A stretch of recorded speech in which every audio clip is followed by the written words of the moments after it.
Hello guys, usapang real talk tayo, di ba?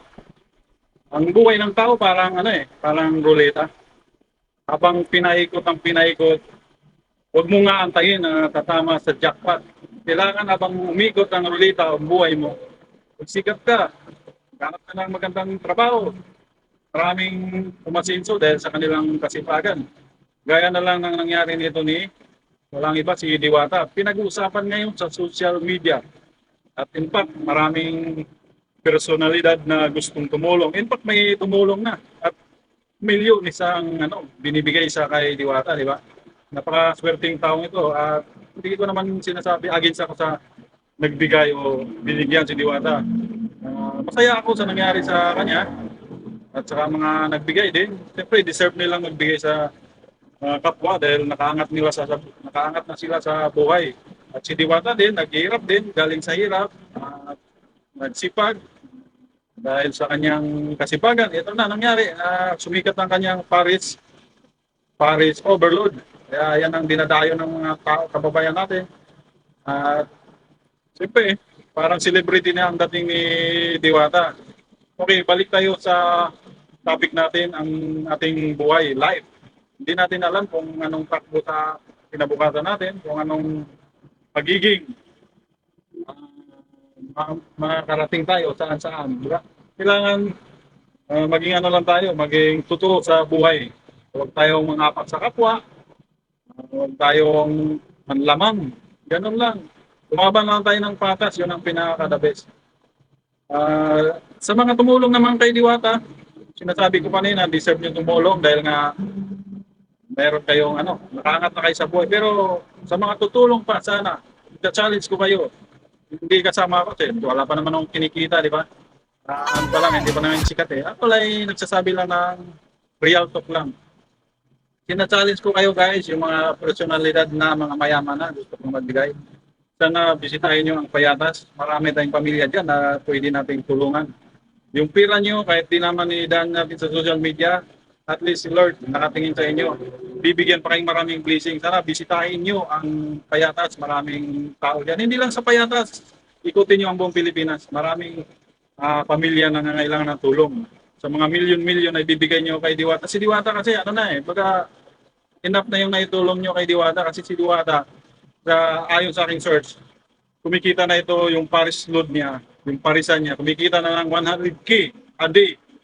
O kahit na may pinapasahod siya, at least may kita na rin. Baga, umiikot-ikot na yung negosyo niya. So, siguro naman yung mga gustong tumulong, mga mayayaman dyan, mga sikat na mga personalidad, sana isipin natin, marami pang nagantay sa tulong nyo, sa mga pira nyo, mga financial nyo na gustong ibigay kay Diwata. Baling niya na lang sa iba. Hindi ko sinabing inawat ko kayo, nasa inyo naman, nasa inyo pa rin ang huling desisyon kung saan nyo gustong ibigay ang pera. Pero sa akin lang naman, challenge ko sa inyo, isipin nyo yung mga tao na walang-wala din, na pwede nating tulungan. Gaya na lang ni nanay sa larawan na ito, nagtitinda ng gulay sa sobrang pagod. Hindi ko alam kung saan, nakuha ko lang ito sa Facebook, disclaimer lang, hindi ko pag-ari ng picture na yan. Kinuha ko lang ito. Bilang halimbawa na ito dapat tulungan din natin mga ganitong sitwasyon na mga tao. At saka sa buong Pilipinas, marami tayong pwedeng tulungan kung umaapaw na yung kayamanan natin. Kung gusto nyong ibigay sa kapwa nyo, why not, di ba? Open tayo magbigay, walang nakikialam sa inyo kung sinong bibigyan nyo. Basta, huwag tayo mag-focus sa isang tao. Isipin din natin na maraming kababayan natin na naghihirap ngayon.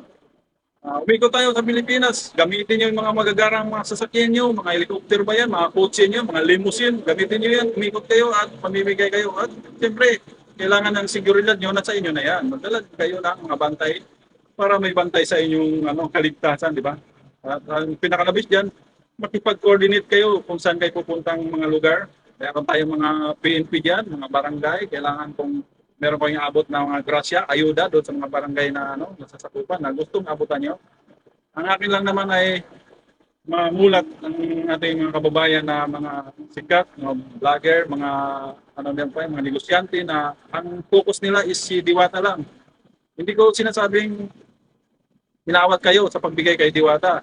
Merong mga iba dyan, mga celebrity, nagbibigay ng ginto, mga laptop, or mga pira, cash, milyon. Marami pang iba. Pero hindi ko kayo inaawat ha. Ang sa akin lang, suggestion lang, challenge ko kayo na ikutin nyo ang Pilipinas. Marami kayong matutulungan, marami kayong mabigyan sa iyong mga umaapaw na pera. Yun lamang po at sa akin ay wala akong tinitirang tao dito. Sa akin lang ay naramdaman ko lang sa aking kalooban na marami pa tayong kung gusto nating tumulong, kung marami tayong kayamanan, pwede tayong tumulong sa iba naman, huwag naman sa isang tao lang. Yun lamang po at sa akin kalooban ko lang yan sasabihin niya dahil sa aking nakikita, dahil yung mga tao nakapokus kay Diwata. Si Diwata, idol ko rin yan. Followers ako niyan. Dahil alam ko yung buhay niya, nagsimula sa tumira sa ilalim ng tulay, nagsikap, nagtinda sa bangkita. Alam na alam ko yan. Pero ngayon na umangat na siya dahil sa tulong nyo, siguro naman ito na tamang panahon sa mga gusto pang tumulong kay Diwata. Sana ibaling nyo yung attention nyo sa mga taong kailangan din ng tulong nyo. Naghintay ng tulong nyo. Hindi lang tayo umasa sa gobyerno. Siyempre, kung marami tayong naipon na pera, pwede natin itulong yan sa iba. Sa mga katulad ng mga may hirap talaga na pwede nating tulungan. Yun lamang po at ito ay real talk lang. Wala akong tinitirang tao. Wala akong pinapatamaan. At sa akin lang, suggestion lang. Sina-challenge ko lang yung mga sikat na personalidad na gusto pang tumulong ni Diwata. Sana bigyan nyo rin pansin ang mga taong mahihirap din na naghihintay din ng tulong na hindi sapat ang kanilang kinikita para matustusan ang kanilang pamilya.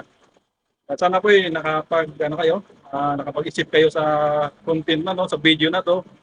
Mabuhay tayong lahat. Tayo yung mga Pilipino, tayo magmahalan. Ikalat natin ang pagmamahalan. Kunting sipag lang sa mga hindi pa umangat sa buhay.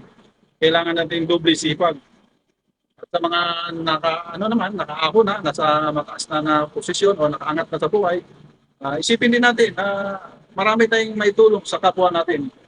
Si Lord na ang bahala sa inyo. Yung blessing na binigay nyo, kung isa lang yan, baka triple pa ibabalik sa inyo. Yun lamang po, maraming salamat sa inyong lahat. Ingat po tayo lagi, saan man tayo naroon ngayon. Mabuhay ang Pilipinas, mabuhay ang Pilipino. Ako'y isang Pinoy sa puso't diwa, Pinoy na